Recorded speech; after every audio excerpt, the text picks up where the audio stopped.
Dodge this.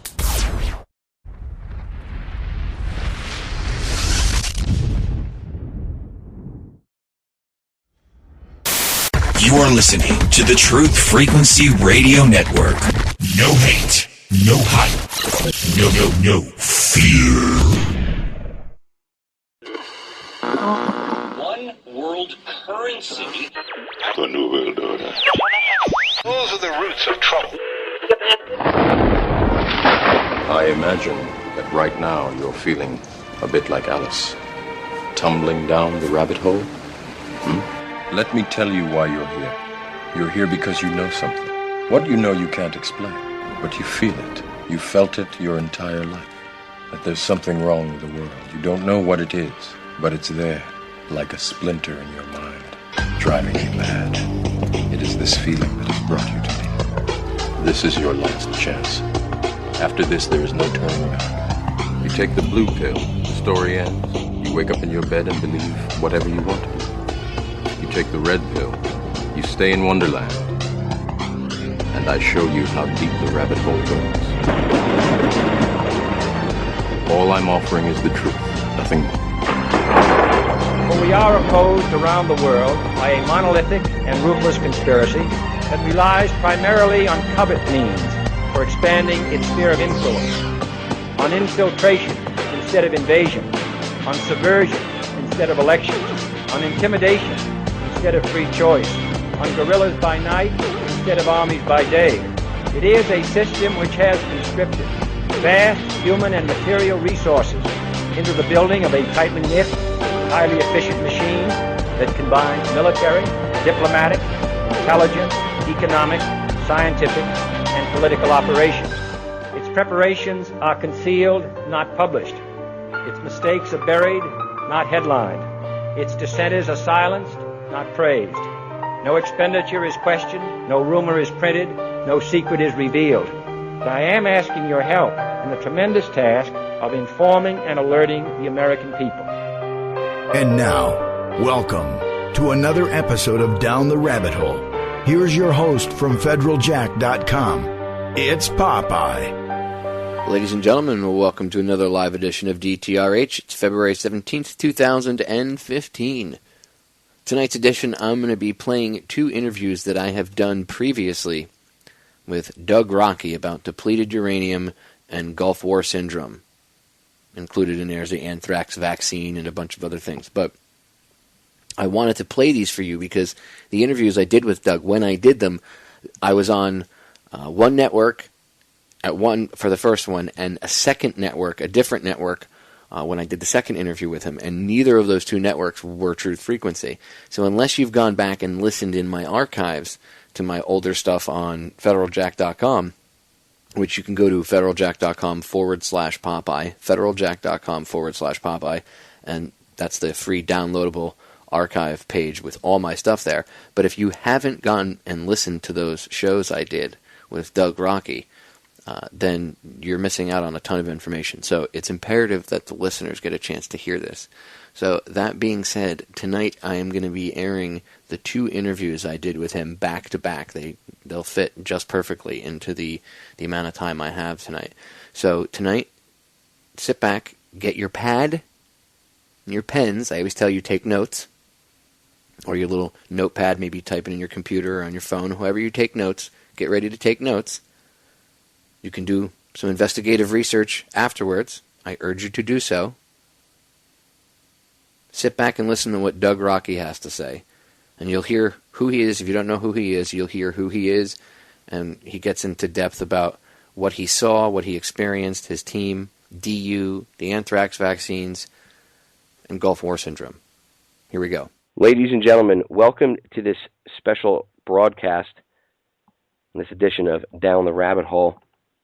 Today I have with me a very special guest, someone who I've mentioned on air before. I've played audio clips from YouTube of him speaking in the past, and rather than just play audio clips, I'd rather actually let you hear the man himself, because there just is no replacement for that. There is no filling in for that. So let me welcome to the show my special guest, Dr. Doug Rokke.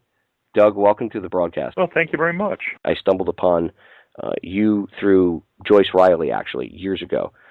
And I found the movie Beyond Treason. And I had seen clips of you, I guess probably taken out from Beyond Treason, maybe 5 or 10 minute clips on YouTube. But I didn't really know who you were, and I started to research you, research about you, and the information you've brought forward with in regards to DU and how we've poisoned not only foreign countries, but it poisons the soldiers, how easy it is for these guys to come back and cross-contaminate everything. And it just, the level of what's going on blew my mind. And I already know a lot of all this crazy stuff that's going on in our world today, but the level of what's going on with the DU contamination and then the cover-up on top of it is just astounding. And not many people really know the truth about what's going on. So I wanted to bring you on the broadcast so that people could get to hear what you have to say. And just so the listeners know, it might end up being a multi-part thing, because this is not something that you can just dive into and wrap it up with a nice little bow in an hour or 2 hours. It's something that might even require more time. And Doug has been so kind as to offer that if we have to do that, that's cool. And I want to give him a big thank you before that even happens right off the bat. Give him a big thank you for that. So, Doug, let's start at the beginning. Tell the listeners a little bit about yourself, your background, your history, and how you got into this whole depleted uranium mess. Oh, boy. It's a long story. I mean, I enlisted in the U.S. Air Force back in 1967. So before I literally ever shaved, I had 2 years in Vietnam flying on B-52s as a bomb nav hard hat. And as bomb nav hard hat, our job was to operate and maintain, repair all the bombing systems, the avionics systems on B-52D models during the Vietnam War. I had 38 combat missions before I literally I never shaved. I mean, I didn't need to shave. At that time we were all young puppies. Got out and did the whole thing, went back to college and got a degree in physics, and, went and got a job and everything. And then back in 1980, my best friend and I were invited to come back into Illinois and Army National Guard as combat medics and medical instructors for them, and specialists in emergency rescue, because the National Guard has that responsibility, in a civilian disaster. And they were putting the best of the best together, and we all got in. Well, we did that for 3 years in the Illinois Army National Guard and the infantry, and then lo and behold, the Army Reserve came to us and said, hey, we want you guys as instructors. Will you transfer from the Army National Guard to the Army Reserve and to teach nuclear, biological, chemical warfare and emergency combat medicine, emergency rescue? And we go, sure, why not? Hey, it's a lot of fun, You got to do something with your summers. You got to have fun, other times and everything, and this is definitely a lot of fun. But we did that for 3 years, and then lo and behold, 19 years after I first enlisted, the regular Army showed up down here at the University of Illinois and said, hey, plop, plop, fizz, fizz, Doug, how would you like to be a second lieutenant? And they said, hey, you can have your E7 or you can take your second lieutenant bar. I go, thank you very much. So 19 years after I enlisted, I started all over as a second lieutenant. Now, you have to understand, most people, 19 years is when they're getting ready for retirement. Well, we started all over again, and then we started planning for Operation Desert Storm. We'd taken our command staff, which ended up being the command of the medical command staff forward during Desert Storm, and everybody running the whole show on the medical and environmental end. We're trying to run the show, trying to make it safe for everybody, which didn't work out. But we did all that stuff, and we got over to Saudi Arabia and Iraq in December of 1990, and the whole shebang. We're trying to figure out what to do and everything. We knew that Iraq had the chemical biological stockpiles, and they would use them because the U.S. Army had given them to them. And my old buddies had sent us over there to save lives, had literally transferred the anthrax and E. coli and everything else to Iraq to use on the Iranians and the Iraqi Kurds. So we knew what it was.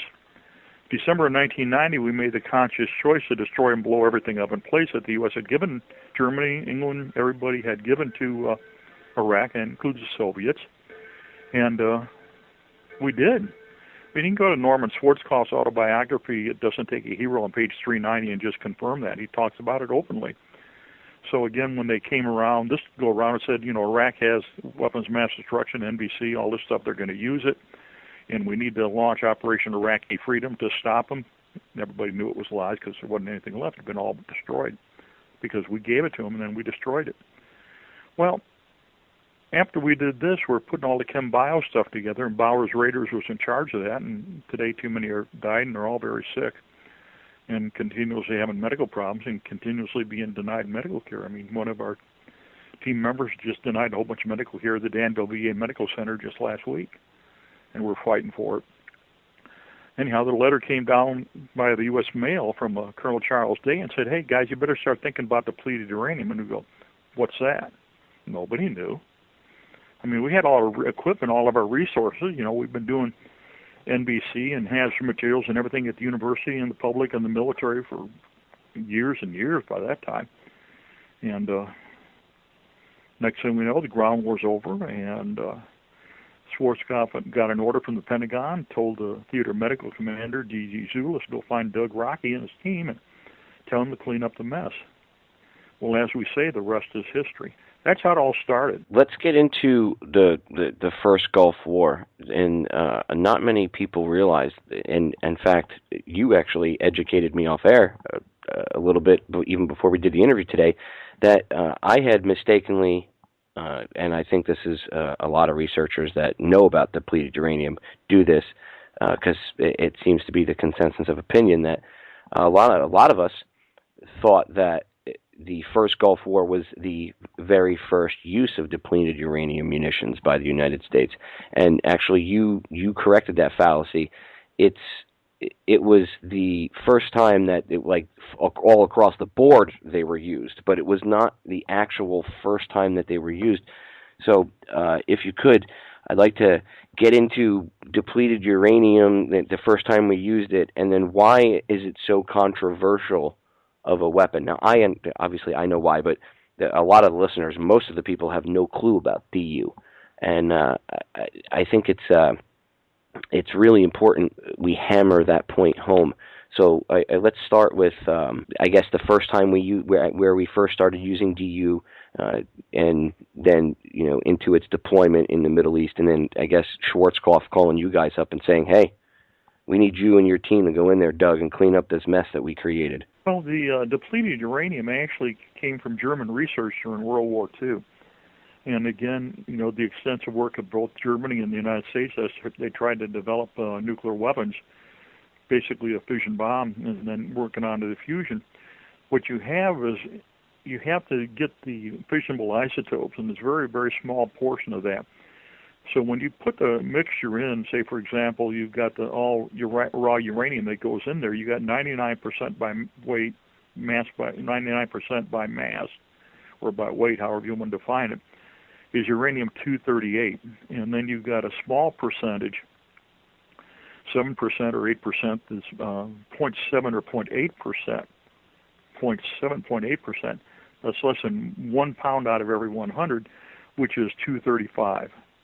And then the other part is 234. Now, 235 is a fissionable isotope. So when you go to make new reactor fuel or make atomic bombs, fission bombs and fusion bombs, and again, there's a big discussion because we just recently, had the anniversary against the U.S.'s use of atomic weapons and the two fission weapons on Hiroshima and Nagasaki in Japan in 1945. But what you got is 99% of everything that goes into the process is pure waste. It's uranium hexafluoride. And the Department of Energy and the government went together and figured out, how do we get a 99% of everything by waste? Well, we'll come up with the idea, and they had developed, again, the Germans and the U.S. had developed the use of uranium munitions, depleted uranium, which are basically uranium hexafluoride, which is a byproduct of the enrichment process. So again, 99% of everything that goes in is pure waste. What do we do with it? Make DU weapons. Make DU crete. Put DU in heavy ballast and forklift trucks and golf clubs. Call shows up in cooking pots, everything you can. I mean, just make it whatever you can out of the metal. And so they started doing that. Well, the first stuff where we know that the depleted uraniums were starting to be deployed and everything was during the Vietnam War. Now, they never used them, but they did have them available. And then we continued to research and everything else and use them, everything. They were with our systems and again in all our armor in Germany and throughout Europe because, again, throughout the Cold War, the whole thing was the idea of opposing a massive Soviet armor invasion of Europe across the plains in Poland and Germany, etc., and Russia. And DU was obviously the best weapon of choice for the whole thing. And so that's where it all came about. During Desert Storm, because, again, all the intel said Iraq had these incredible armor and everything else, and we didn't have any conventional missions that could stop them, we needed to use depleted uranium, which we found, with the onset of the ground war and the completion of the ground war was just pure nonsense. But anyhow, we used depleted uranium munitions. Now, DU munitions are, again, the main byproduct of the uranium enrichment process to create nuclear reactor fuel and nuclear weapons. And they're primarily uranium-238. Now, the isotopes that come out of depleted uranium weapons are primarily uranium-238. We also have uranium-234, 235. You have uranium-236. We have plutonium and americium and neptunium. These are the radioactive isotopes that come out of the process with the U.S. Department of Energy at Oak Ridge, Portsmouth, etc., down here at Paducah, Kentucky, straight south of me. And so that's what it's all done. Now, the DU munitions are in different forms. The primary one that was used during Desert Storm and everything are kinetic energy penetrators. Now, these gigantic darts of solid radioactive material that's chemically toxic and radioactive poison. And it's, again, those isotopes 238, 234, 235, 236, plutonium, neptunium, and americium. Again, primarily, overwhelmingly 238. Now, DU in the form of kinetic energy penetrators are like a gigantic dart. Just think you're playing darts, except this stuff is massive. The A-10 Warthog aircraft fires around about 290 grams. That's 3/4 of a pound of solid uranium. It's like a big cigar. Incredible speed. The Abrams tank fires 3 different rounds, and the Abrams M60 and the British Chieftain, and again the German Leopard fire 3 different rounds, a 105 millimeter, a 120 millimeter, and a 125 millimeter. Those are the bore diameters of their guns on their tanks. We have the Bradley fighting vehicle now that fires a 25 millimeter. The Marine Corps Lab fires a 25 millimeter, and then again the German, British, Australian, Israeli forces all have the equivalent, and they're used extensively. So you've got those. A kinetic energy penetrator. Now, the kinetic energy penetrator is like a gigantic dart. So what you have is a gigantic dart of radioactive materials, chemically toxic and radioactive poison, flying downrange at incredible velocities. Now, the minute it leaves the bore of the gun, the muzzle of the gun, whether it's a tank or a rifle, whether you're looking at a tank round or you're looking at the M16 5.56 round or a 7.62 round, or you're looking at the 50 cal round, these are the kinetic energy penetrators. It's flying down right. The minute it leaves the muzzle of the bore of the gun, it's on fire. Now, it flies down, and when it hits everything, it just shatters. And what happens, we're looking anywhere from 40 to 60% of the mass, of the volume, total mass of weight, breaks up into what we call spalling. Now, this stuff is on fire, moving at extraordinarily high velocities. And anything it comes in contact with just explodes immediately or catches fire and burns and blows up immediately. Incredible, incredible destructive power. Now, we know it works incredibly good against armor, and I've done the research for the U.S. Army where I fired all the different rounds of different armor that I brought back from Desert Storm, T-62s, T-55s, T-72s. We shot up U.S. Army Bradleys with the stuff to find out what would happen. I mean, I had a good day. Some people look at our team and go, you guys shoot and blow stuff up for fun, and then you dance on top of it while it's burning? Yeah, we do.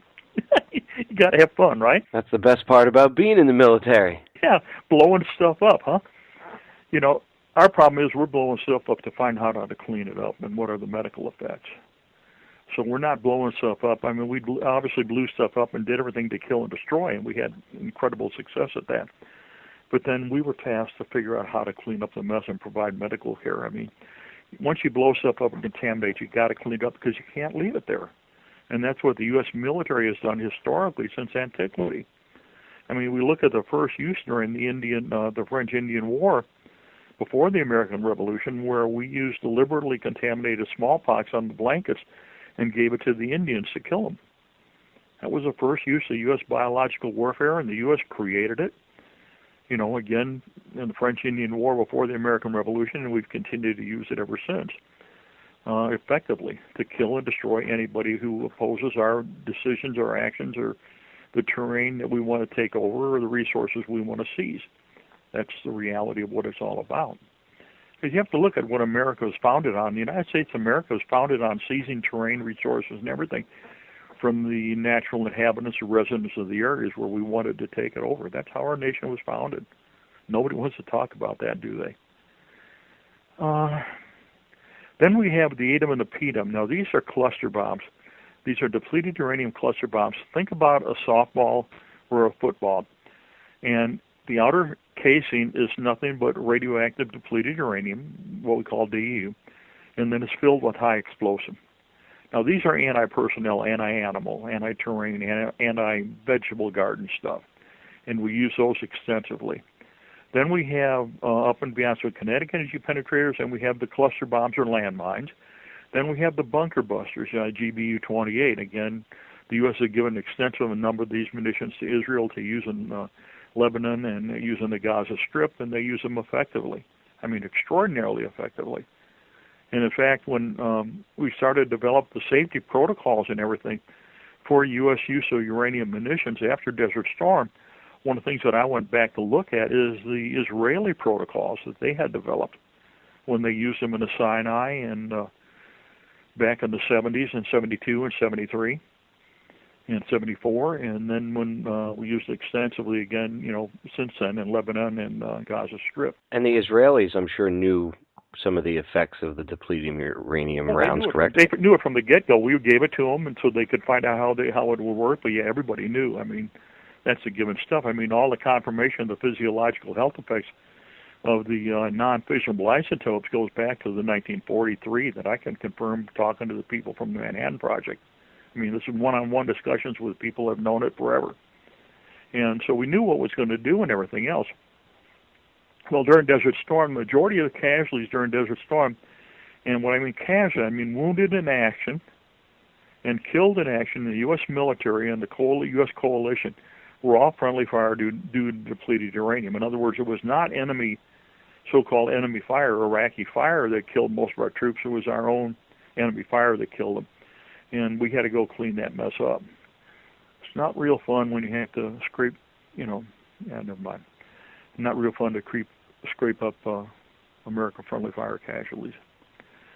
But that was all part of the thing. And nobody had figured out what we're going to do medically, what are we going to do environmentally when we made the decision to use this in Desert Storm. However, one of the things that came up real fast is, oh my God, this is the Agent Orange of the 90s.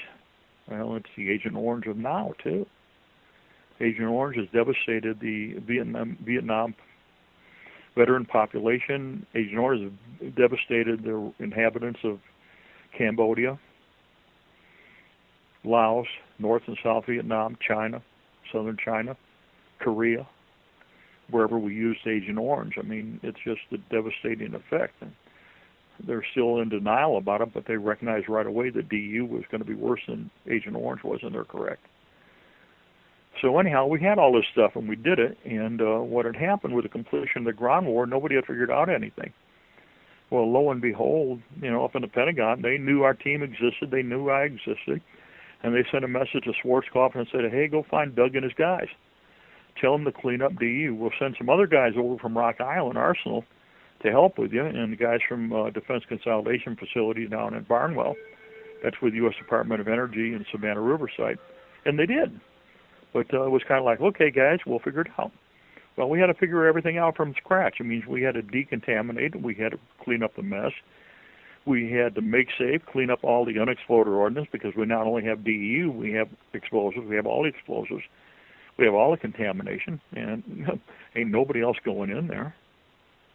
None of the regular physicians or medics were going to go touch it. That was kind of like Doug and Larry and Bill and Dave and Roger. They'll go take care of it. Call Rollo. He'll do it, But don't call Asif. Don't tell Asif Durakovich, Colonel Durakovich, what's going on. because he's too smart and knows what's going on to get us in a deep doo-doo.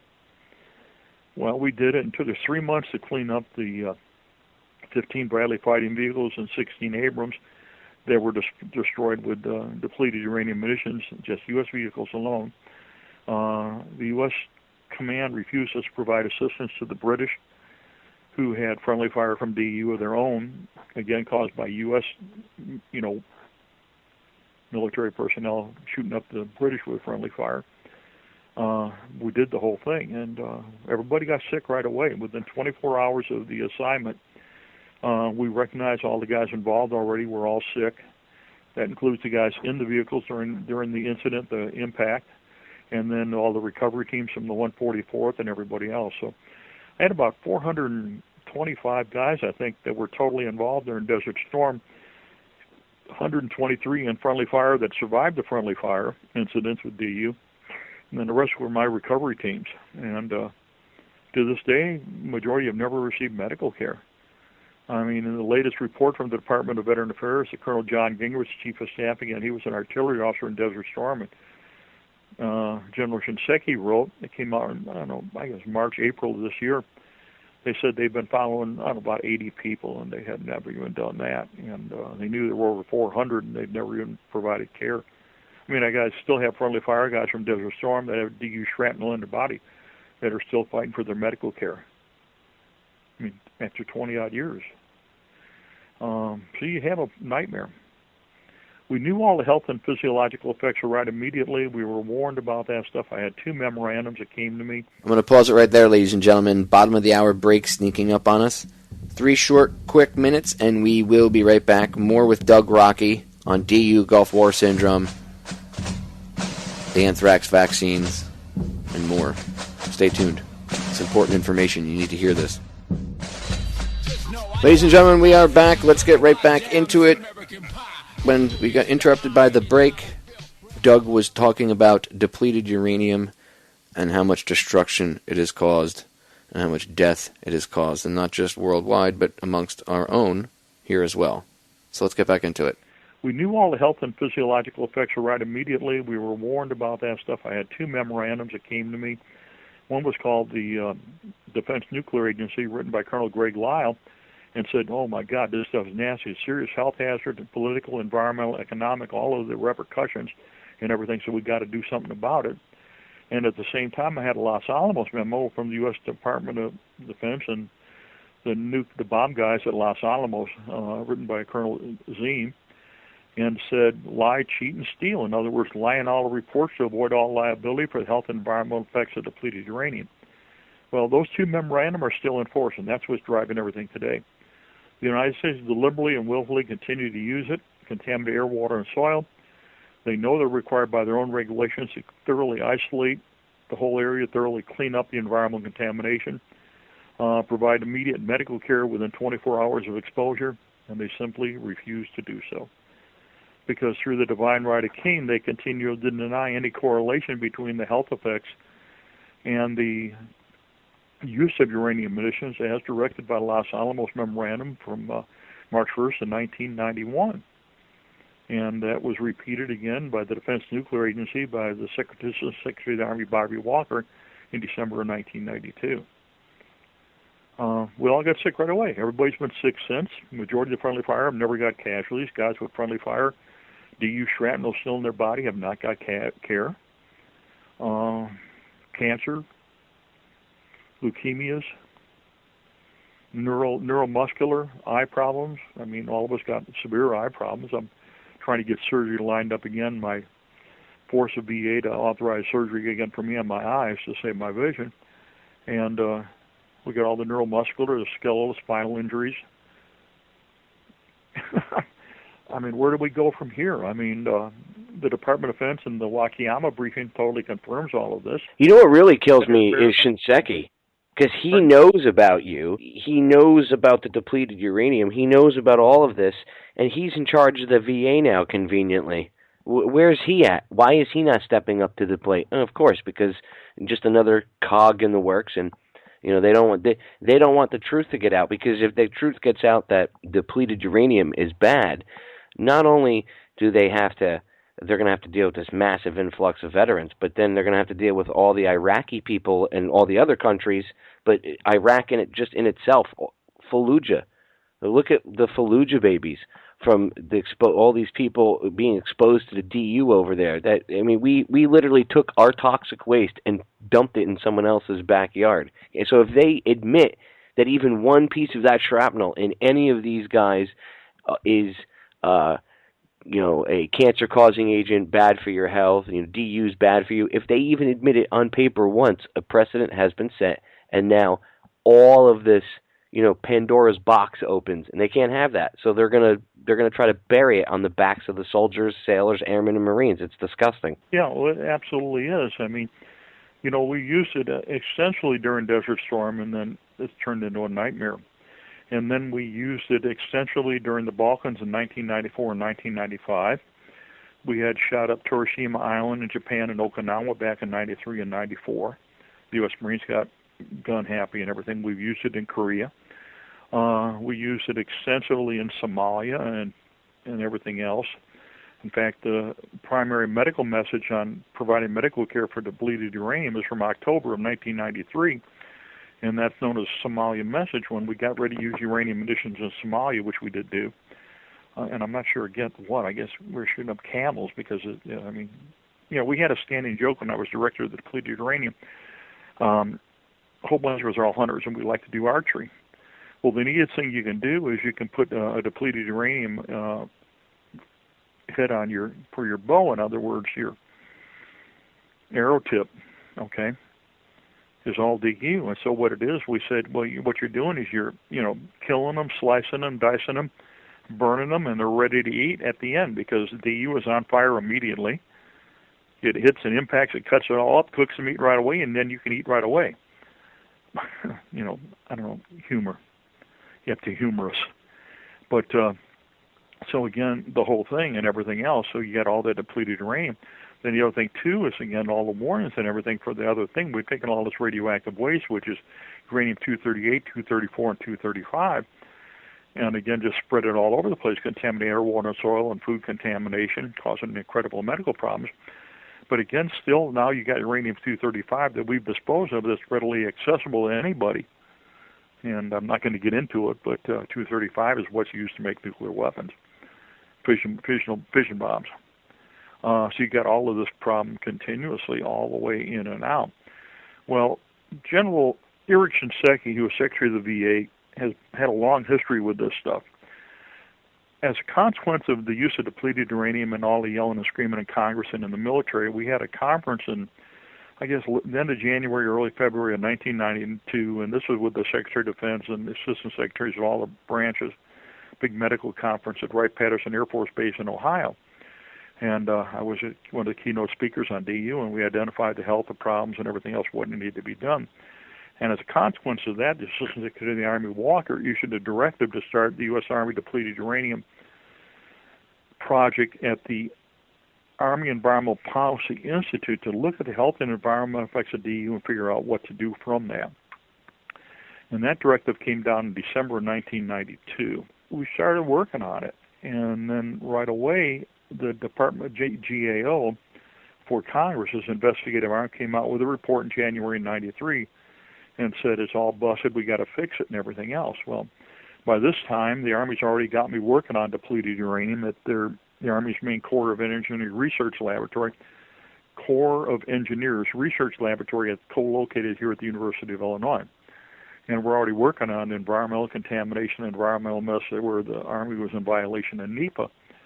And so they got to do DU. Okay.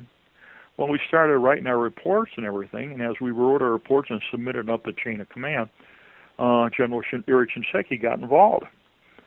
And he was a general in charge of operations at the Pentagon, and he issued the order in August of 1993 following the Secretary of Defense's directive to him to provide medical care to all DU casualties, to clean up the environment and put together all the training and recovery operations for use of DU.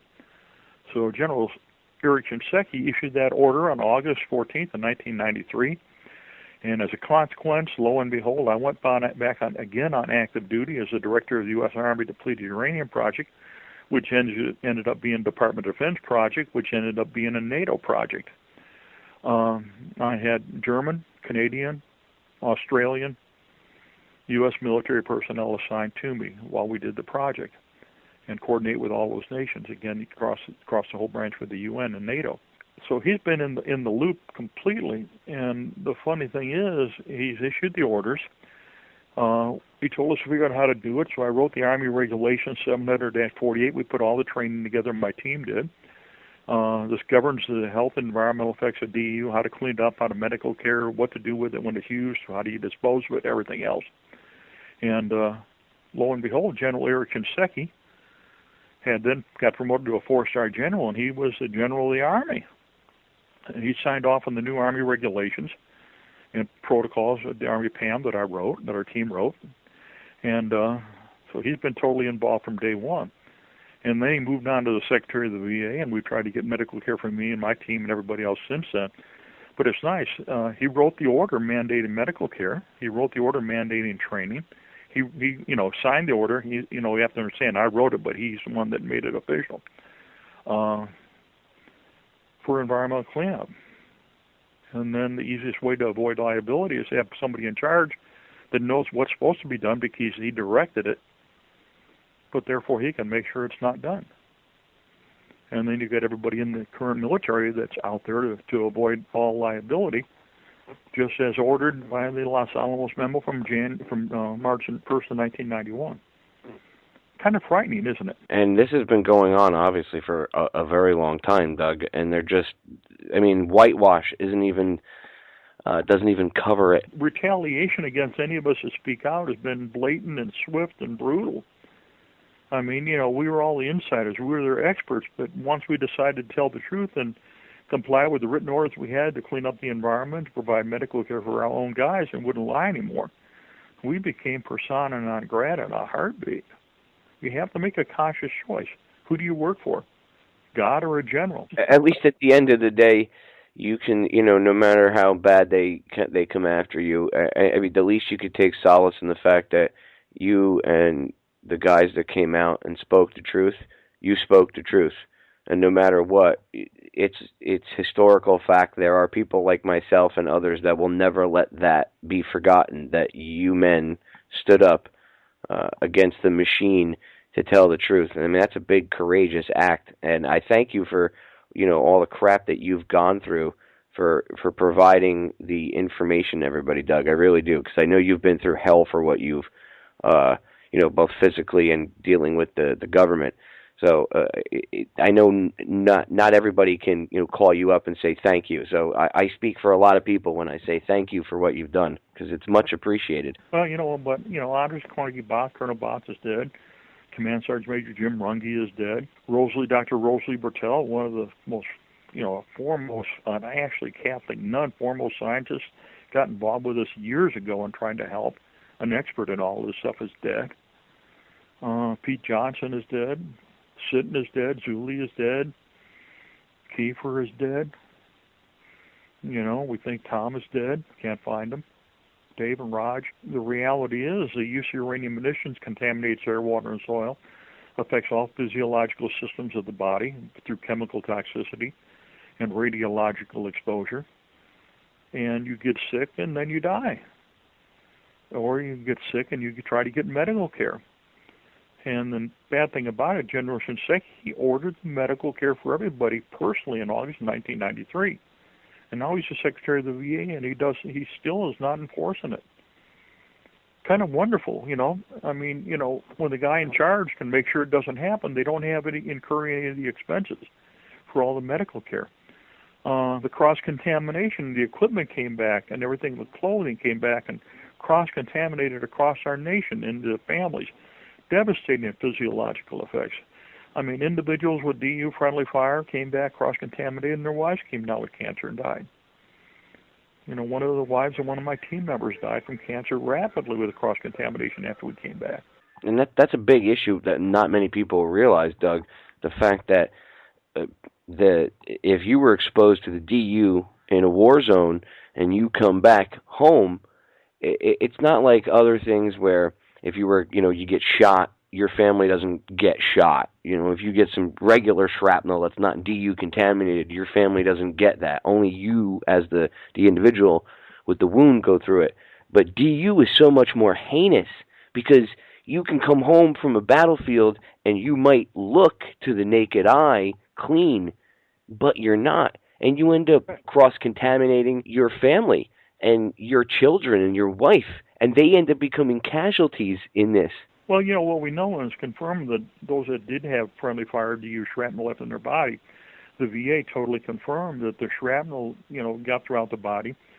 And again, cross-contamination through semen and everything else, not only all the birth defects and everything, which has devastated the children of Fallujah and Iraq and Afghanistan and Somalia and Puerto Rico, again, all the other sub-Yakas and Hawaii. Incredible problems over here in Jefferson Freeman. We go in Indiana, down in Florida, at Eglin, every place that we go. But with the DU shrapnel still in the body, again, cross-contamination, you got the RNA, DNA changes and the genetic code. So the birth defects are devastating. That's why we see so many deaths in the 82nd Airborne, because they were at Fallujah. So the deaths and the medical problems in the children conceived by the 82nd Airborne after returned are the same problems with the kids in Fallujah. And the medical problems in both are the same, whether the soldier or the resident that lived there. Again, we know what it's all there. Department of Defense internal reports confirm it. Department of Veterans Affairs internal reports confirm it. All of our work confirms it. And common sense confirms it. But we have to understand the purpose in war is to kill and destroy, the most effective means possible, and a complete disregard for the health and environmental effects. And the U.S. military and all of us think we're, John Wayne and Rambo. We can leap tall buildings every day in a single bound. I used to be good at 4 stories. I'm down to 1 now. These kids had that air of immortality. I think that's why, I know that's why they go after 18-year-olds, and they want to get them young. Because if they went after, I'm in my late 30s, I've already been in. So if they went after me now in my 30s with what I know, I would be like, no, you're insane. I'm not going to go, sacrifice my wife, my kid, my family, whatever, my future. I'm not going to go dump toxic waste in someone's backyard. You wouldn't do it. You wouldn't be willing to jump in front of bullets, but when you're 18, you think you're bulletproof. You do, you really do, and even older. That's part of being in the military. You think you're bulletproof, and you think that everything we do is always correct. Historically, it's always been put forth that whatever we do, whatever we decide to do is the right thing under God to do. And nobody stops to think and go, wait a minute. How many nations have invaded other nations? How many other nations occupy other nations? How many other nations have used radioactive weapons, nuclear weapons? How many other nations use chemical and biological weapons without hesitation? It's really frightening. Then you look at the physiological effects of all of this stuff. And you have to understand, when you have DU, you get all the hazardous materials, you get all the stuff from what was destroyed, you got all the chemical, biological materials. So you have an entire complex toxic soup that affects the body.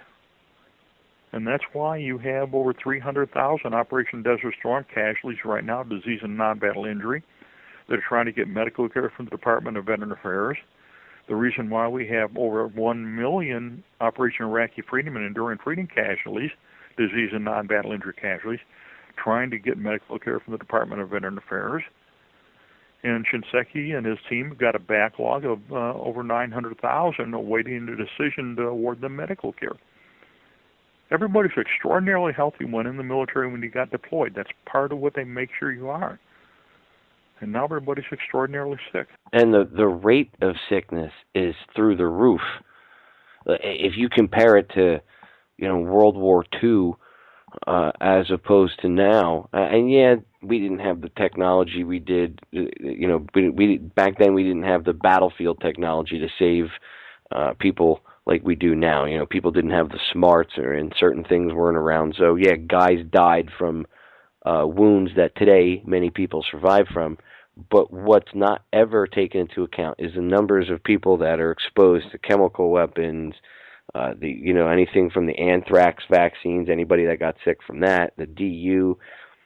I've been meaning to ask you this question, and this is something I've wanted to ask you since the first time I ever saw Joyce's movie, Beyond Treason, when I watched the movie, something right off the bat clicked, because I know people that came back from the first Gulf War, and they had quote-unquote Gulf War syndrome. And there were certain things wrong with them. Now, I know that they blew up that huge chemical weapons. Well, Camisea was only one of 105 sites that we just simply blew up. So wait, there was 105 sites like that? Correct. We made the decision in December 1990. Again, Schwarzkopf was involved, Chuck Horner was involved, and Chuck and I and Denise Nichols have talked about this over and over again. In the intervening years, Dick Cheney was involved, Bush was involved, and so the decision was made. We knew where everything was. We would destroy them in place to avoid the direct use and the contamination from blowing everything up.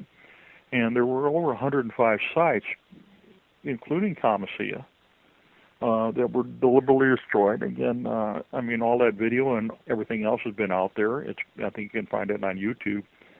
Chuck Horner gave me my own personal copy back in, that was probably May of 1990. Said, hey, Doug, here, we made the decision. We blew everything up. Here's a gun camera. I go, thank you very much. And that's been out there. It's been broadcast, I know for sure, on CBS, on 60 Minutes. It's done on the Evening News with Dan Rather.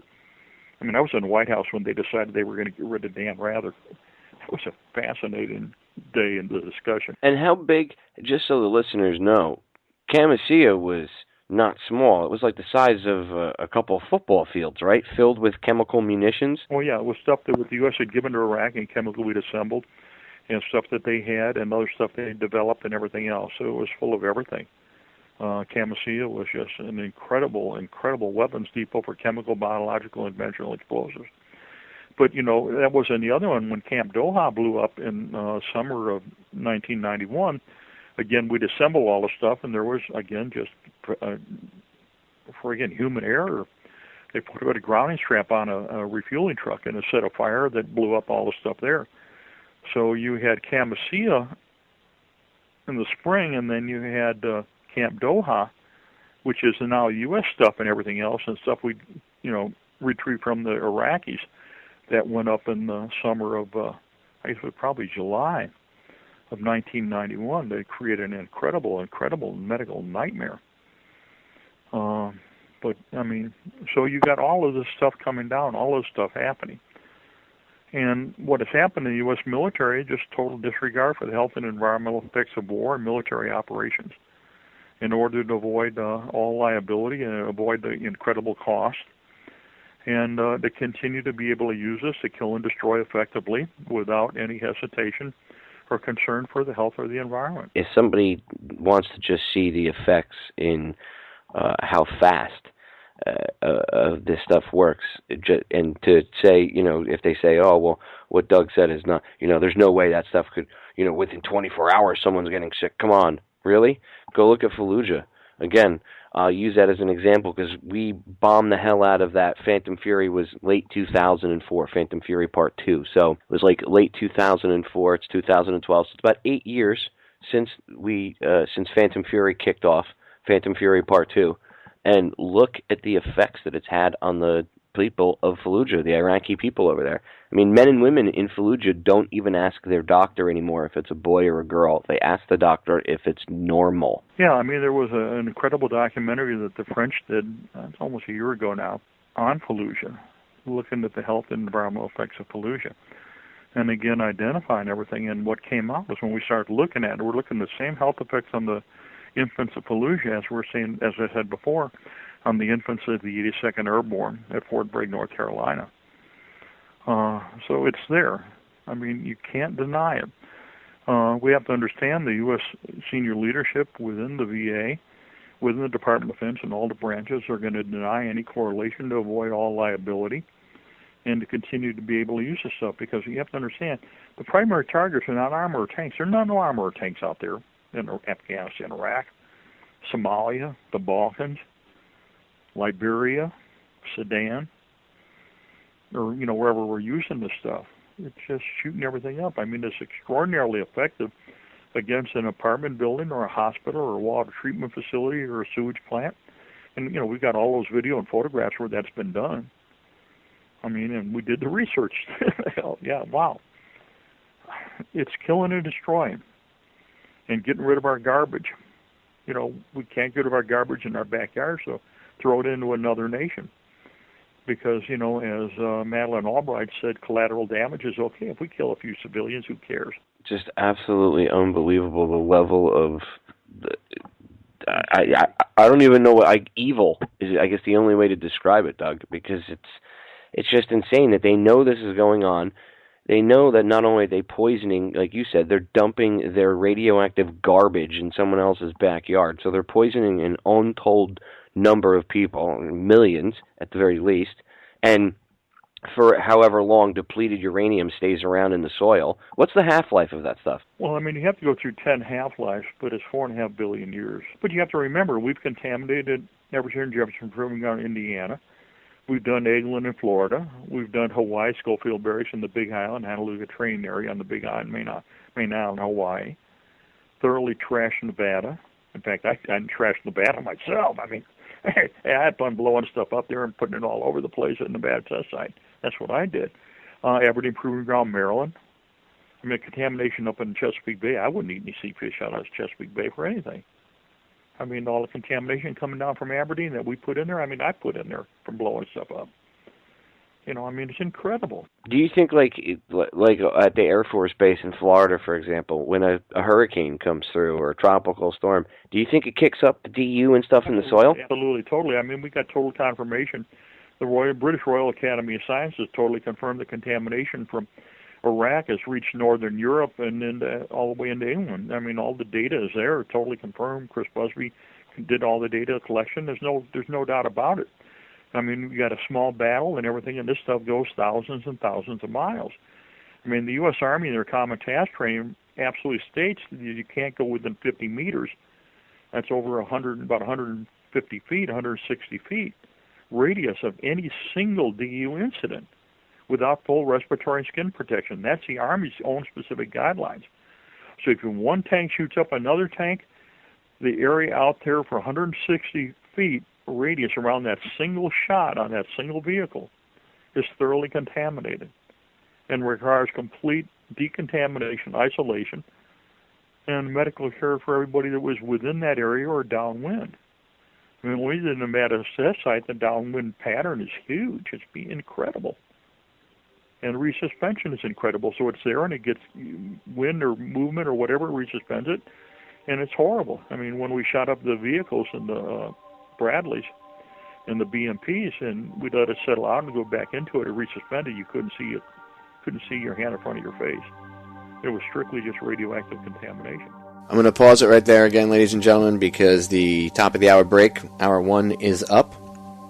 Stand by, 3 short minutes, hour number 2 coming up. In hour number 2, I will finish this interview with Doug up, and then we will pick up into the second interview with Doug about Gulf War syndrome, all the vets fighting for their benefits, the anthrax vaccine, and more. So stay tuned, more on DU, and then we're going to get into Gulf War syndrome and more. We'll be right back, 3 short minutes. Don't go anywhere. Welcome back to hour number 2, ladies and gentlemen, here on tonight's live edition of Down the Rabbit Hole. I am your host, Popeye, from FederalJack.com. It is February 17th, 2015, and tonight I am airing 2 interviews that I have done previously with Doug Rokke about depleted uranium and the anthrax vaccine, Gulf War syndrome, the veterans fighting for their benefits, and more.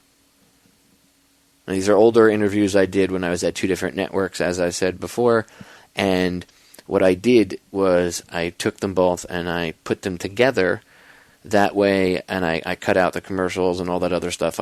These were the raw files that I had actually played on air, because I had done both of these interviews off air with Doug. So I took both the raw files and I'm playing them for you tonight so you can hear them.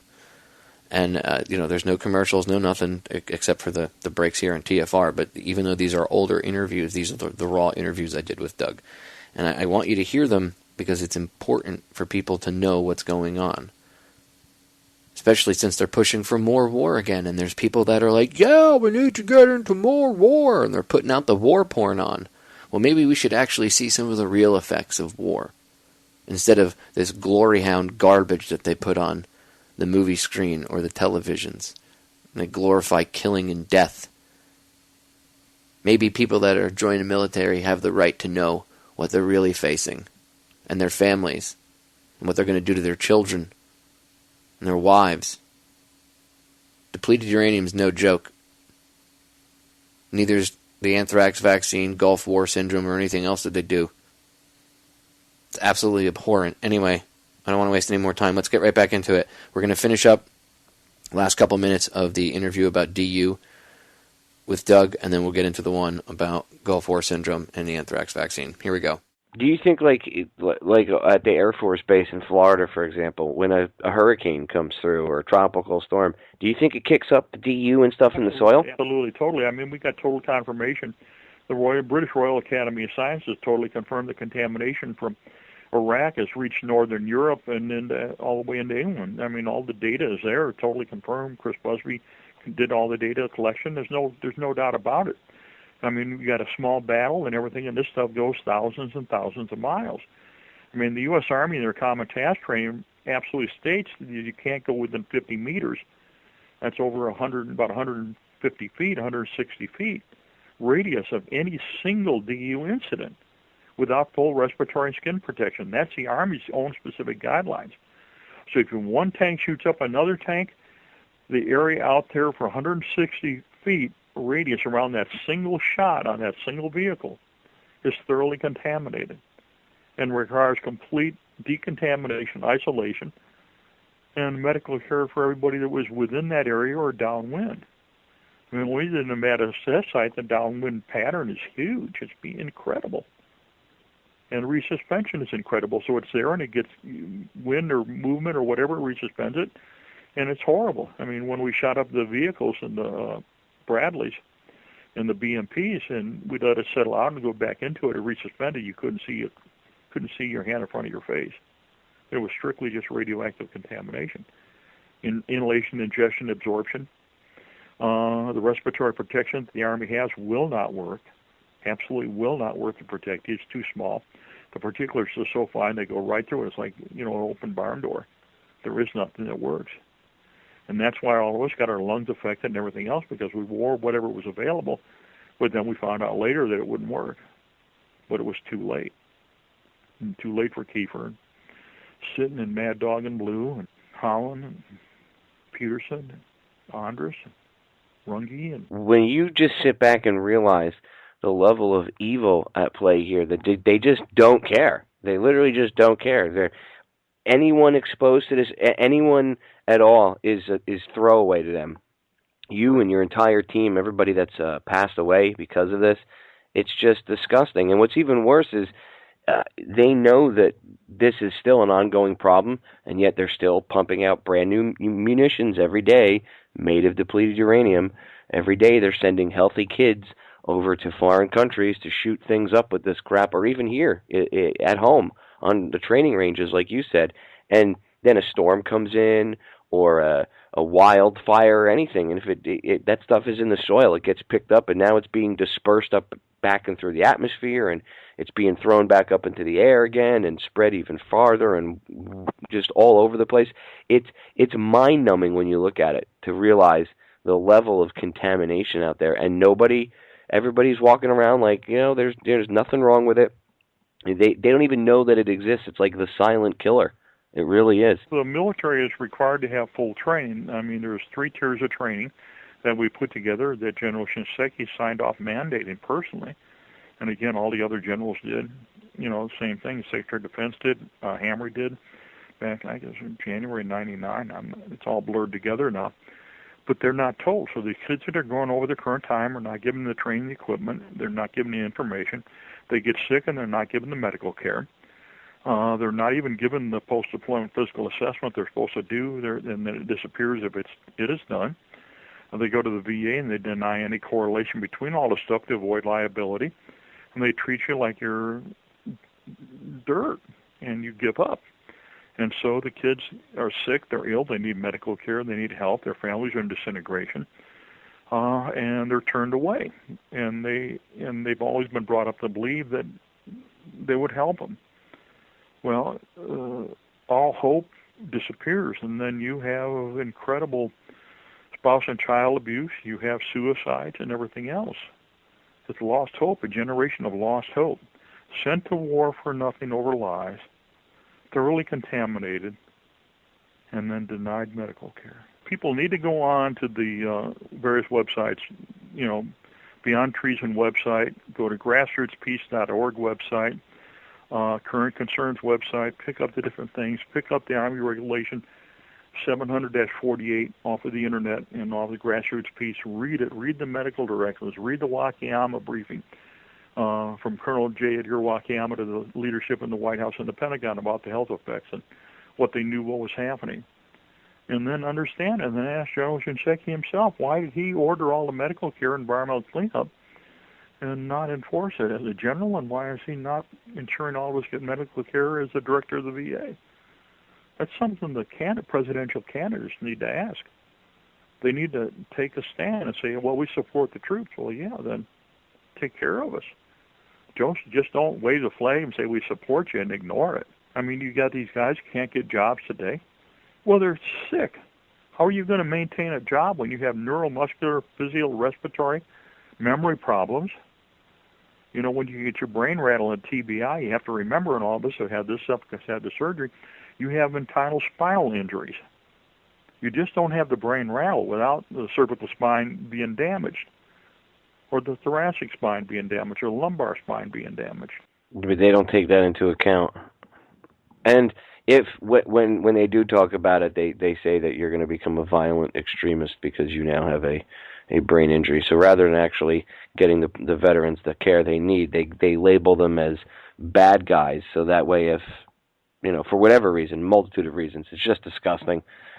Doug, I really want to thank you very much for everything that you've done. I want to thank you as a vet, from one vet to another, for all these years. You still, through all this crap, you still stand by the promise you made to clean up this mess. And whether you're physically cleaning it up or out there cleaning it up via waking people up, you really are a stand-up guy, and I want to say thank you for what you do. Well, thank you very much. I mean, when I first started teaching, they said, hey, here comes Sergeant Rock. I think everybody understands the historical nature of Sergeant Rock in the comic books. Of course, I ain't anywhere near like that. I'm just one guy trying to finish a job. It was an NCO, enlisted NCO, and a commissioned officer, and a scientist, and a medic. We're finishing our job. Somebody's got to. We sure need help. And that's my call, is I need a lot of help. When we start getting sick and our guys start dying, who's taking care of the vets? Who's going to be there to help? There ain't nobody left. You got that right. They're just throwing everybody away. Well, Doug, thank you very much for coming on the broadcast, and I look forward to having you back on again. We can do this anytime, sure. All right, ladies and gentlemen, that's the end of the first interview about DU and its effects. And now Doug and I get into the anthrax vaccine, Gulf War syndrome. And we cover DU again, but we cover the anthrax vaccine and Gulf War syndrome and the fight that veterans are having to deal with in order to get their benefits. So here we go. What I want to do is I want to focus on the health aspect of a lot of this stuff, because you know a lot about, like you just said, the burn pits. I know you know about a lot about Gulf War syndrome, DU. We'll start with the health effects of DU. I know even one exposure to one little, hot particle, you're done. You're going to eventually get cancer. If you're on, around, or downwind, you're screwed. If they're shooting it in the tank and they're shooting it, it comes right back into them. As soon as they squeeze the trigger and that thing fires off, because it goes hot as soon as it comes out of the barrel, right? Absolutely. Well, the barrel's contaminated and the inside of the tank is contaminated. So all those poor guys with the tanks, with the little tank brush. The Abrams and the tanks, yeah. And the guys cleaned it. I mean, that was why we put all the precautions on and cleaning the barrels and everything. That's stuff that we didn't taught. That's in the training, but they don't teach anybody. You might find out they still don't teach or tell anybody. Wow, so all the guidelines you guys wrote up about cleaning the barrel, and they don't even tell the tankers that they need to be wearing protective clothing? They don't. And Shinseki is the one that made it official after I wrote it.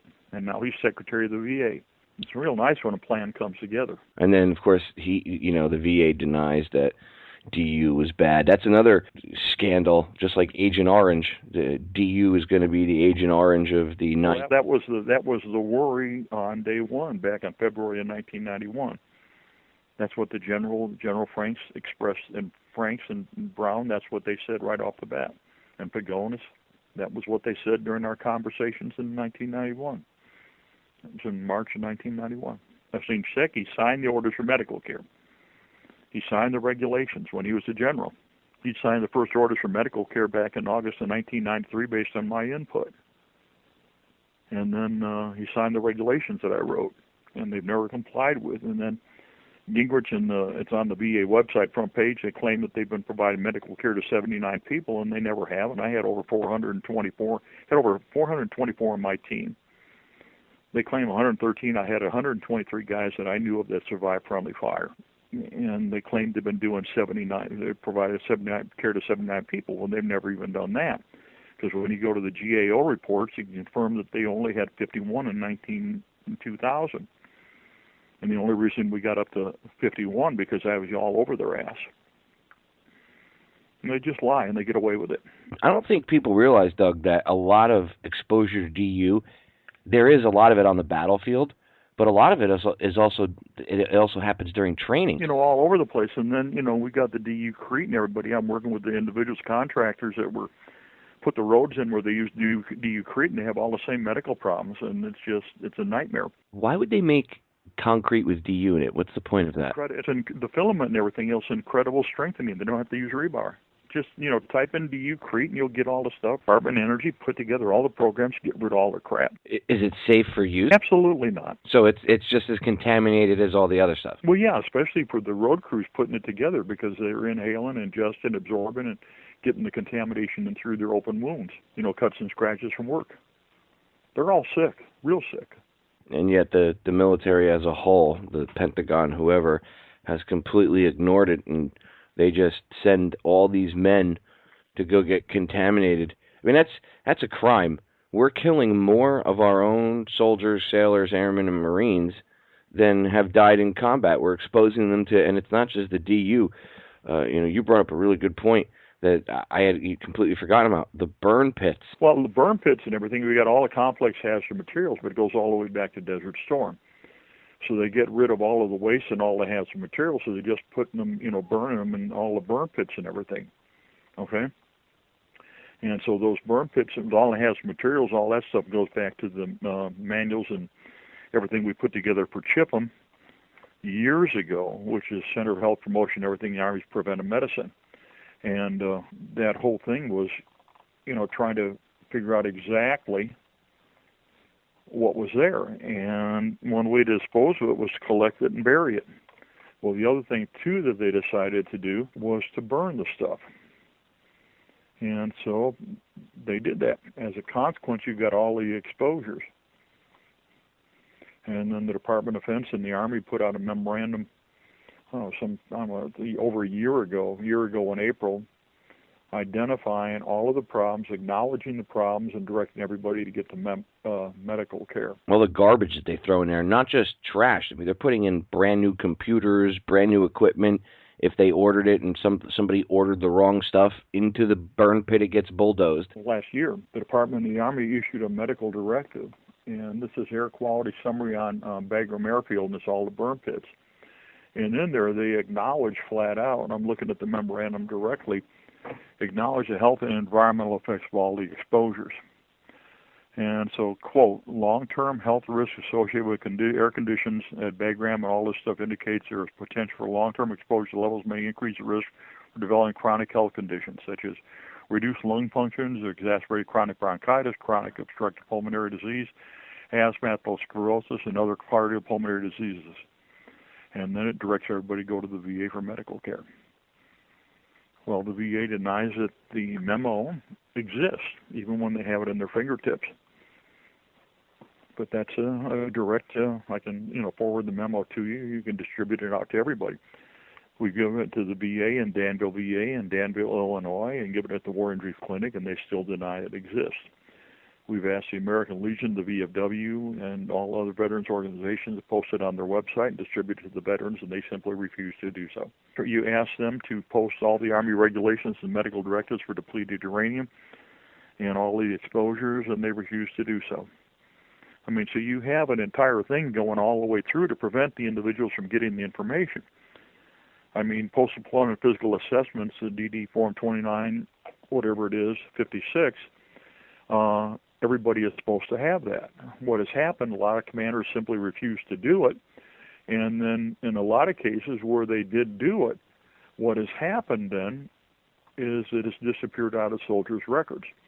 The General GAO for the U.S. House of Representatives has confirmed the ordered and deliberate destruction of the post-deployment physical assessment forms.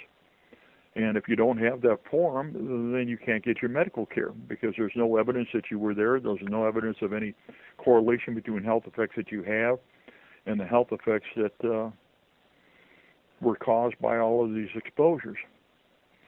So when we look at the post-deployment physical assessment form, and I'm looking at it right now, okay, it goes over, asks you who you are, where you served, what branch in the Army you're in, where your location was. Say, for example, in the Navy is saying we don't have to do anything because they weren't on boots on the ground. Well, you still have to do it even though you're at sea. Okay, looking at any military operations that you were at, areas where you're at, very specific, Kuwait, Qatar, Afghanistan, Bosnia, on a ship, Iraq, Turkey, Uzbekistan, Kosovo, CONUS, or other. So it pretty much covers everything. All the contamination extensive all over. Asking again, what are your health problems? Asking what vaccinations you have, how many times you went to the doctor on sick call. What is happening all over, like happened in Desert Storm, the medical records have been destroyed or they've disappeared or they've been altered. They ask about any medications that you have, any very specific things that you have, like proteosigmate bromide, PB, that's a nerve agent pill. Well, that's actually a pesticide, nerve agent, carbamate-based pesticide itself that causes all the neuromuscular problems. The Mark I antidote kit, the anti-malarial pills. We know the anti-malarial pills today cause incredible problems as far as health side effects and everything else. The Department of Veteran Affairs specifically acknowledges the adverse health effects of the anti-malaria pills, just like they acknowledge the same thing as far as the anthrax vaccinations. Everybody's had the anthrax vaccinations and everything else, and those things have incredible adverse health side effects very specifically. So when we look at the very specific guidelines from the physician's directives, first off, let's look at anti-malarial pills. In the Vision 11 directive, physician's directives for U.S. Department of Veteran Affairs, it very specifically says that the side effects from the anti-malarial pills, the most common are vomiting, diarrhea, abdominal pain, everything else, headache, sleeplessness, insomnia, abnormal dreams. The other side effects are emotional instability, panic attacks, hallucinations, anxiety, confusion, aggression, depression, psychotic or paranoid reactions, convulsions, visual impairment, maniac behavior, aggressive mood swings, and numbness. And they direct medical care. That is what the Department of Veteran Affairs Division 11 Director tells their physicians to look for if you take an anti-larium or any of the anti-malarial drugs. So that has created a nightmare. Now, we've all taken anti-malarial drugs going back to Vietnam. We did in Desert Storm. They're still taking them and issuing them today because they're going to malaria areas, and they disregard all of the health effects. Anthrax vaccines. We had to give the anthrax vaccine to everybody during Desert Storm because the U.S. Army, Fort Detrick, Maryland, the weapons lab deliberately sent the weaponized anthrax to Iraq for use on the Iranians, the Iraqi Kurds prior to Desert Storm. And then, obviously in December of 1990, we were involved. We issued the order to destroy all that place, but didn't do it. So the U.S. Department of Veteran Affairs formally acknowledges the health effects from taking anthrax vaccinations as muscle and joint pain. I'm quote, muscle and joint pain, paralysis, chronic fatigue, exhaustion, severe headaches, weight loss, chronic illness, memory problems, numbness in the legs and the hands, spasms and tremors in the limbs, diarrhea and cardiac problems, end quote. So when we look at this stuff, we have the same all adverse health effects from botulinum toxin, typhoid, GG shots, and all the other stuff. So, all of the immunizations create a problem. Then we got all the stuff where we've been given all the amphetamines and everybody has pills and all this stuff. You can't sell it. It's illegal to use it on the, on the street drug and anything else, but the military gives it to the guys to keep them awake and keep them going. So again, that stuff has horrible side effects. We look at all the other side effects. For example, one of the things we talked about extensively in my work as the former Army's expert on depleted uranium, the health effects of depleted uranium were significant. When I was first assigned to clean up the depleted uranium missile along with the rest of our team members, we all started getting sick within 24 hours of our initial exposure in 1991. Individuals were already had been exposed and things were already sick. First cancers and deaths came within 2 years. First cancers in our team happened within 9 months after returning. First lung cancers and first deaths were in 2 years.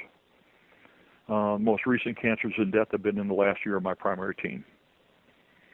The health effects acknowledged by the Department of Veteran Affairs for Division 11 Director for Health Effects on Depleted Uranium include, quote, sleep problems, mood swings, symptoms in upper and lower and respiratory system, neuropsychological symptoms including memory loss, chronic fatigue, immune dysfunction syndrome, skin rashes, unusual hair loss, aching joints, headaches, abdominal pain, sensitivity to light, blurred vision, female all menstrual disorders, gastrointestinal systems, you'll be between diarrhea and constipation, nervous system disorders such as numbness in the limb, multiple chemical sensitivity, and all of the birth defects in the children.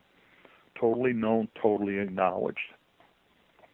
When we look at the Department of Defense confirmations in the Wakayama briefing on depleted uranium, and this was issued probably in 2002, the director for the Department of Defense, Research Command did an entire discussion and a briefing at the Pentagon in 2002 to try to identify what all the serious problems are.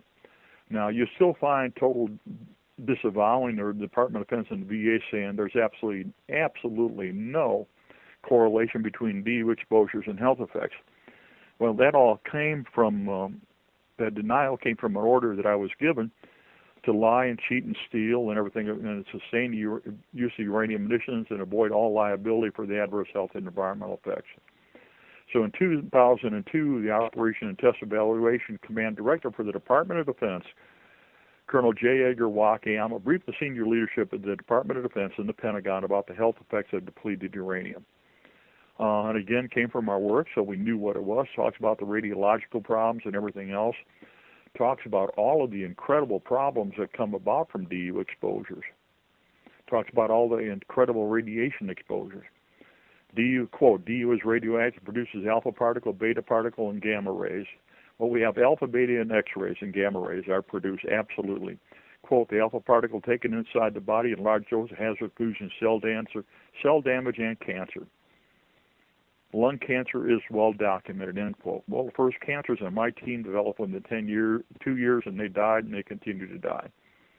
Beta particles hazardous skin and the lens of the eye. It tears up the eye, end quote. Continue on. They have all of the health effects of this stuff. DU is toxic, chemically toxic. Again, the target organ is the kidney of the bone. It does decalcification, dephosphorylation. And what happens is your teeth just break off. It's structural degradation. Not decay, structural degradation. So all our teeth are gone. And the same thing with the bone. You got decalcification and the bones all just go to heck. There's nothing left. And that's what happens when you fall. Then you have fractures all over. The urine samples containing uranium are mutagenic as determined by the Ames test. In other words, if you get exposed to DU, do not pee on your fingers. Your pee is mutagenic, which means it causes cancer. The cultured human stem bone cell line with DU also transform the cells becomes carcinogenic. This is why we're seeing all the leukemias in all the children and everybody else. Incredible amount of leukemias. We are going to break, ladies and gentlemen. Stay tuned. When we get back, I'm going to pick it up coming out of the break right with the interview. So stay tuned. We're going to finish the last portion of the interview here in the final segment, going all the way up to the end of the broadcast. Again, if you want to hear any of my older interviews, you can go to federaljack.com/Popeye, federaljack.com/Popeye, and download them all from there. We will be right back. If the pee has the DU particles in it, or it's mutagenic, can it affect the water supply? You've got to remember the incredible levels of contamination all over, totally contaminated air, water, and soil. And the Department of the Army, the specific director, its Common Task Training says that all DU contamination makes food and water unusable for eternity. So just not even worrying about the human excrement and everything else, which is incredibly dangerous. You're already working about the gross contamination all over the place. Yeah, that's true. It's already all over the place. So it doesn't really matter. Totally. So we're totally contaminated. So we got the routes of exposure, again, are wounded by shrapnel, inhalation, lungs, and thoracic lymph nodes. We got the ingestion. One of the biggest problems that the Department of the Army, Department of Defense, Colonel Wakayama acknowledges that this is going to happen to the children playing and eating contaminated soil and contaminated drinking water and the food in the community. Now, we know the contamination from Iraq and Afghanistan. Iraq has, in the Balkans, has reached all the way in northern Europe and northern Great Britain. Simple. Totally measured, totally confirmed. So it's not limited to the battlefield. It goes hundreds, if not thousands of miles. All of this stuff is there. We have all of the exact medical problems. So for depleted uranium, the medical problems are thoroughly documented in the physician's directives, thoroughly documented in the Department of Defense messages. And as a consequence, we put all the medical orders together. That's why medical care is required and always has been for DU exposures ever since I issued the original order in February of 1991, for which they gave me a whole bunch of medals. I set up the stuff, and from then on, all the other orders were issued by all the senior leadership, to include General Eric Shinseki. So the current Secretary of the U.S. Department of Veteran Affairs, General Eric Shinseki, personally issued the orders for medical care for all people exposed to depleted uranium, total environmental remediation of all sites trashed by depleted uranium, and training for everybody in the military. He issued that order in August of 1993. When I went back on as director of the Depleted Uranium Project in 1994 and 95, we developed all of the guidelines, all the protocols. I developed Army Regulations 700-48, U.S. Army Pamphlet 700-48. We modified U.S. Army Technical Bulletin 9-1300-278, and I wrote the U.S. Army Common Task for Response to Depleted Uranium. General Shinseki personally signed and made those orders mandated in 2002, and they're totally ignored to this day. So we got all the health effects of depleted uranium, which are absolutely devastating. But depleted uranium is not only used in combat in Afghanistan, Iraq, Somalia, the Balkans, Hawaii, all over the place, in Okinawa and everything else, but it's been used extensively in testing and on ranges. So we've got extensive uranium contamination over here south of Indianapolis at Jefferson Proving Grounds. We got extensive contamination. Well, I did this myself in Nevada test site, Mercury, Nevada. We've got extensive contamination in Florida and off the coast of Florida at Eglin Air Force Base. Extensive contamination at Aberdeen Proving Ground, Maryland, where we shot everything all up. And that whole, I would not eat any seafood today out of Chesapeake Bay. That's all contaminated with radiological DU and other chemical and biological weapons. Anybody eats anything out of Chesapeake Bay needs your head examined. I mean, you're just putting yourself, it's just like committing suicide. It's total contamination. This is ongoing. This is not stopped. It's ongoing, every day of the week. It's continuing. And then the other thing, too, is all the contamination down in Vieques, Puerto Rico. The Navy and everything shot that place. It's totally contaminated. They've not cleaned it up. We're still arguing, trying to get them to clean it up, and it's a nightmare. Health effects all over Puerto Rico and Vieques are the same as we see in all the Vietnam Desert Storm veterans, Balkans veterans, Somalia veterans, OIF and OEF veterans. Our number of casualties we got over 300,000 casualties now as a result of Desert Storm. Seeking care from the U.S. Department of Veteran Affairs, we had less than 500 actually wounded in action or killed in action during Desert Storm. Majority of the casualties were wounded in action, killed in action, were all friendly fire, and I had to clean those up. Had to ensure they got the medical care for which they have never gotten. And it continues on. I mean, what they have done also, one of the big problems we're running into right now, and is really significant, a thing that we're working on as we speak, is Hawaii. U.S. military, again, has thoroughly contaminated Hawaii. We've got both Schofield Barracks is on the island of Oahu, and then we got the Pukuloa training area, which is on the main island of Hawaii, thoroughly contaminated. We have total confirmation of the medical testing of depleted uranium contamination in the residents of that area. The U.S. military and U.S. Army wants to continue contaminating air, water, and soil in Hawaii, which was a pristine environment, until they thoroughly trashed it. But then again, we have to understand, Hawaii was a sovereign nation seized by the U.S. Marines under force, at which time they overthrew the sovereign government of Hawaii in 1893 to seize Hawaii for the United States. Now, the U.S. Department of Defense, U.S. Army regulations require the Army to clean up all their contamination, prohibit them from continuing military operations that will continue to increase or distribute contamination, and also require them to comply with all of the host nation's state, local, whatever, environmental laws and medical directives. And they just simply disregard that. So Hawaii is turned into a nightmare. I mean, we have extensive contamination throughout, both on the land and at sea. Right now, the Hawaiians are trying to force the U.S. Department of Defense, U.S. Department of Nuclear Regulatory Commission, the Army to clean up the mess that they have and provide medical care to everybody, and to stop the continued use of illegal weapons on Hawaii, creating more environmental problems and medical problems for the residents of Hawaii. We have Girl Scout camps that have been built on thorough contamination, where people have been exposed and they're sick, and the military disavows any correlation and refuses to clean up the mess that they have their own requirements say they must do so. So, I mean, we're looking at an incredible problem. I mean, right now obviously Israel was given it by the U.S. years ago. They continue to use it. They used it in 1973. They used it in Lebanon. They have used it in the Gaza Strip. They're currently using it, and they will use it again. They don't care. We look at all the continued health effects of all this stuff, what we call Gulf War illness. Gulf War illness is literally horrific. And what it is, complex toxic exposures of all this stuff. And again, all this stuff is identified, or supposed to be identified, when the individual service member completes the post-deployment physical assessment form with the physician's guidance. For example, what's known as Gulf War Syndrome, which is for Desert Storm and Operation Iraqi Freedom, Enduring Freedom, the Balkans, Somalia, is, quote, fatigue, skin rash, headache, muscle and joint pain, memory loss, shortness of breath, sleep disturbances, diarrhea, and other GI symptoms, problem on skin and tegumentary tissue, chest pain. This is why we have all these young kids dropping different cardiac problems in their 20s, all the incredible respiratory problems, all of the cancers and everything else. I mean, when we look at it, the Department of Veterans Affairs has issued very specific guidance to their physicians, acknowledging the health effects. At the same time, they disavow publicly and disavow to the soldier of any problems. I mean, it's just turned into an incredible problem. Substance abuse is rampant. Suicides are rampant. PTSD is rampant. It's devastating. You know, homelessness is rampant. Traumatic brain injury. Traumatic brain injury is another significant problem, but you have to understand traumatic brain injury happens not only from concussion, from explosions, or being knocked down or bounced around, but it also happens from incredible toxic exposures.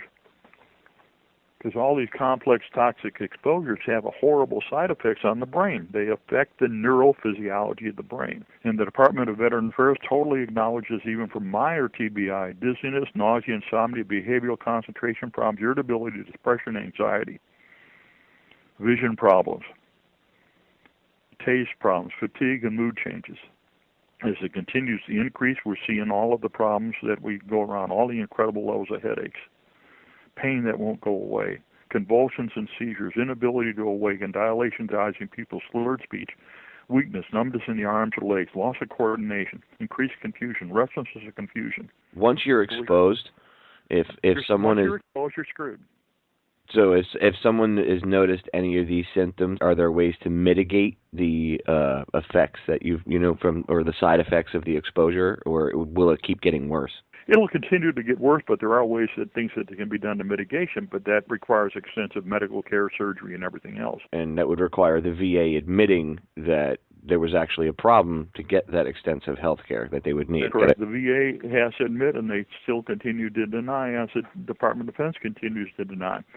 But we have to understand what this is about is the fact that not only do we have millions of U.S. military servicemen that served our nation in the Army, Air Force, Navy, Coast Guard, Marines, and Public Health Service, that were extensively exposed. We have lots of police and fire in the civilian communities that were exposed, as they did responses with 911, all of the same exposures in World Trade Center and the Pentagon, as the explosive blew both those places up, and the depleted uranium got exposed from the supposed aircraft impacts. So those guys are seeing all the health effects. But more important than all the civilians and all the nations that we've attacked, invaded, occupied, destroyed, blown up, the non-combatants are all seriously affected.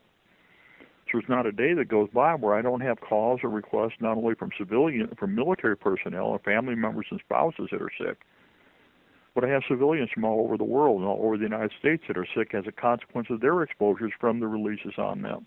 So, I mean, you're looking at an incredible, extensive medical and significant medical problem for which there is no money and no funding and no desire to acknowledge or admit the problems exist. The implications of what they're doing, not only with the DU, but if you look at DU, vaccines, and the burn pits, all put together, just the exposure that the people in the military plus any civilian personnel that working in the area that were, right off the bat, that's one of the biggest health scandals, like public health scandals, I think, in the history of this country. I mean, that would really bring at least the VA medical system, if not more parts of the government, and I believe you even said this the last time I interviewed you, it would bring them to their knees if they actually admitted there was a problem. Well, trying to admit that there's a problem, but it's not only that. You've got total misuse of funds and everything else, where they're buying stuff and during conferences and taking people all over the place. I mean, right now they've got asking questions why the VA went to Europe. I mean, this is up in the, investigations in Congress. I mean, total misuse of funding. I mean, we had a recent problem at the Danville VA Medical Center. We couldn't get medical care. They said they didn't have medical staff or they didn't have time, and that they were buying thousands and tens of thousands of dollars of new desks and file cabinets for which they had no reason. You don't need to have all new desks and file cabinets. You need to give medical care. Give yourself a table to work on, and that's it. When we look at all the health effects and everything that's identified, just alone, partially identified, in the post-deployment physical assessment form, where they acknowledge these are the health effects for which you need to get medical care. These include chronic cough, that's all the respiratory, runny nose, fever, weakness, that's in the muscles and everything else, joints, headaches, swollen and stiff and painful joints, back pain, muscle aches, numbness or tinglings in the hands or the feet, skin disease or rashes, redness of the eyes and tearing, dimming of vision like the lights were going out, chest pain or pressure, dizziness and fainting, light headaches, difficulty breathing, feeling tired after sleeping, difficulty remembering, diarrhea, indigestion, vomiting, ringing in the ears. These are the things that are acknowledged that they're asking if everybody has this stuff. And yet they don't want to acknowledge or take care of the stuff. Then you get all the PTSD problems. What did we do? What did we see? What we were involved in? We're in the moral and ethical dilemma. We have found out that we've been lied to since Vietnam. We know the Gulf of Tonkin incident did not occur. That is a historical fact today. And yet Johnson and McNamara used that to get all of us into Vietnam. And we killed and destroyed for all this stuff without justification. We did the same thing in Desert Storm. And we did the same thing in Operation Iraqi Freedom and Enduring Freedom. Iraq or Afghanistan never posed a threat to us. They've never posed any threat to suspend our precious freedoms, no ability to suspend our government or anything else, no ability to really attack us, and yet we've destroyed them. When we look at the post-deployment physical assessment form, for which the Department of Defense totally acknowledges creates adverse health effects, the things they ask the individuals who are exposed to: DEET, insect repellent, pesticide-treated uniforms. This is the premium merethrin, which is a dangerous pesticide. Environmental pesticide, flea and tick collars. We have kids wearing flea and tick collars. Kids can't wear them. Pesticide strips, smoke from oil fire, smoke from burning trash and feces. We got the directives requiring medical care for all the exposures from burn pits and hazmat. Vehicle or truck exhaust fumes, tent heater smoke, JP8 and other fuels. You have all the carbon monoxide poisoning. You have all the byproducts and incredible medical problems. Fog oils, all the solvents, all the paints, all ionides and radiation. Radioactive exposures are not just from depleted uranium. They're all the complex materials and equipment that's in our equipment, but more important, ionized radiation we found is incredible stuff in the Iraqi, the Soviet, and the Afghan equipment that's released when we destroyed it. This is what's happened in Syria. Incredible releases of radioactivity as we destroyed Syria. And the same thing is what we're doing as we're destroying this stuff in Libya. All the radar and microwaves, all the lasers, all the loud noises, excessive vibration, industrial pollution, incredible amounts. As we destroy infrastructure for industry, agriculture, medicine, and education, incredible pollutants are released. All the sand dust, all the depleted uranium, all the other exposures. Incredible problems. They require that they go to the physician for everything. They don't have enough doctors or physicians. What we have found out, the doctors don't, the physicians in the VA and DOD not only don't have the information, They don't seek out the information. And when the individual soldier provides it to them, they deny that it exists. So you have total frustration. The individuals served their nation, they're sick, they were extraordinarily healthy, now they're extraordinarily sick. When they ask for medical care, they're told it's all in their brain. And yet they have the copy of the directive confirming it, if they can get it. The physicians and nurses all know, but they refuse to admit or acknowledge it. They refuse to take the time to go and do it. Continuing education is totally broken within Department of Affairs and Department of Defense. They talk about trying to take Army medics and everything back in the civilian world, make them an EMT or paramedic.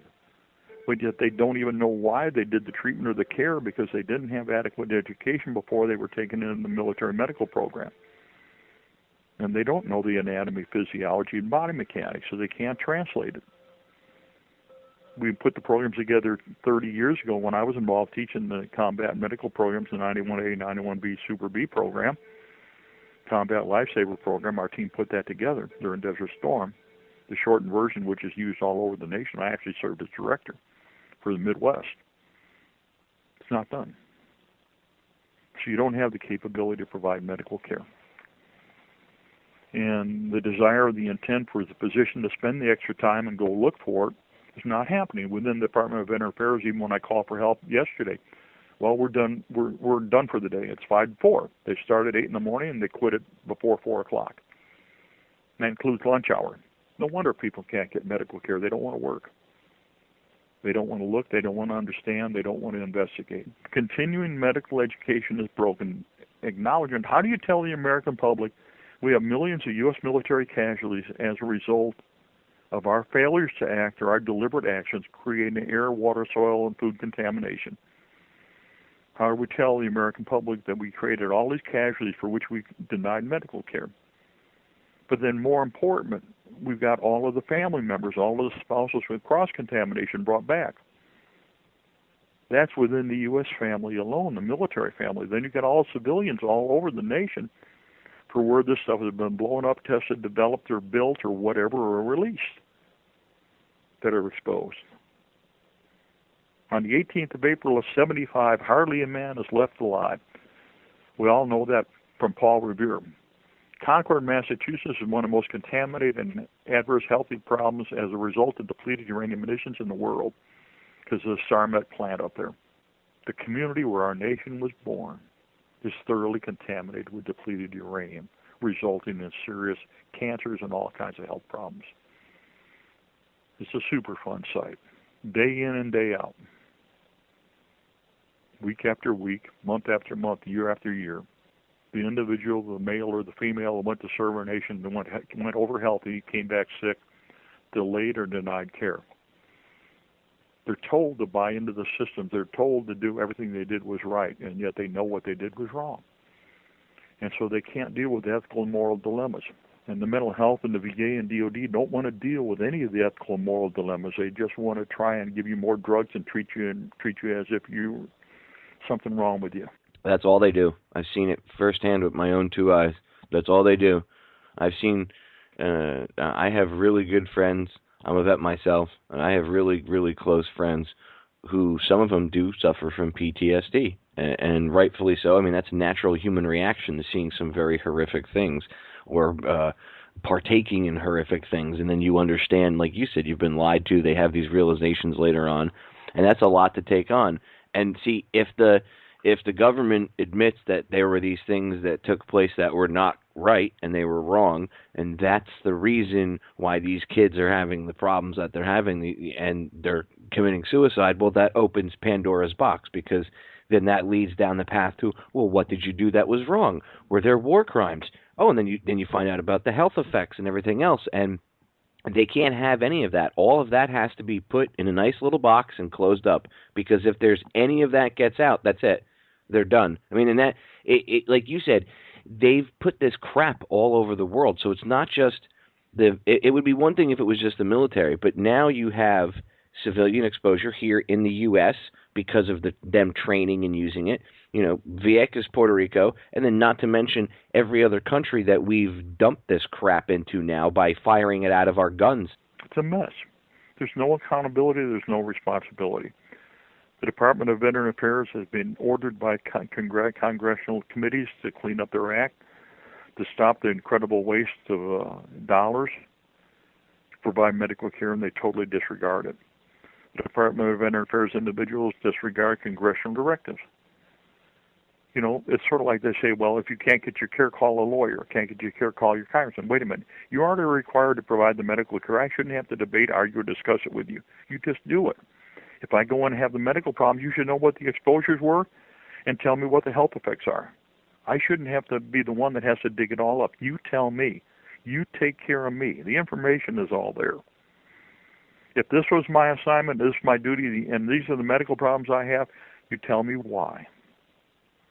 The average kid that's going to the military doesn't have an adequate high school education to get a job. That's why he went in the military.